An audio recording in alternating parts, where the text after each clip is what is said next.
अखन हम उपस्थित छी अपना गाम के घाट पर। ई गांव हमर एक वार्ड शिलानाथ धाम के बगल में अजय नगर से लगभग 5 किलोमीटर दक्षिण पर अवस्थित है हमर गाम। आ हमरा गाम घाट है आ घाट में संध्या अर्घ के समय आ देख सके छी बर्ती सब पोखर में खाड़ भ गए आ सूर्यास्त होय वाला है कुछ देरे। आई जैसे लगभग चारू महार पर विशाल पोखरी आ पोखरी के चारू महार पर सब वर्ग के लोग सब अपन अपन जैसे छठ करैया। अखन पूरा अन्हार नहीं भैल तैं जैसे कि जगमग नहीं बुझाइत हैत, लेकिन जैसे सूर्यास्त होय वाला है आ सब घाट पर कमोबेश अहाँके दूर दोसर घाट के स्पष्ट नहीं होइत हैत आ राति नहीं भेलै तैं जैसे लाइट नहीं देखाइत हैत। तो चारू घाट पर आ दूगो घाट पर प्रमुख रूप से भरल है।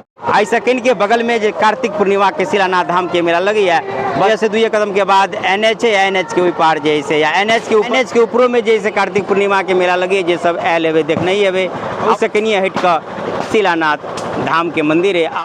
आया देखियो ओहिठाम जैसे पूजा पाठ भ गेलै तऽ प्रतिमा सबके मुँह खोल देल गेलै आ अपनहु सबके दर्शन करा दै छी। सूर्य महाराज के जैसे प्रतिमा बनल है छठ महारानी के आब सूर्यास्त भ चुकल है तो सब क्यों अर्घ ध रहल है। संध्या अर्घ के समय भ गेल है आ आब सब क्यों हाथ उठा रहल है, जकरा कहै छै हाथ उठौनाइ अर्घ देनाइ।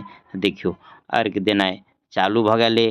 अहाँ सबके हम 3 ठाम के वीडियो देखौली संध्याकालीन अर्घ के, ओना तीनों वीडियो अलग अलग है तो अहाँ जाकर देख सकै छी। शिलानाथ धाम के सेहो आ कमला नदी के सेहो आ ई हमर गाम क्वाड के पोखरी के घाट सेहो। आ एहि पोखरी के घाट किछ कहीं कहीं खाली दुआरे लग रहा है कियाक तो पोखरी बहुत बड़ा विशाल है। तो अपने सब कतऽ से देख रहल छी कमेंट करके बताएब। जय मिथिला।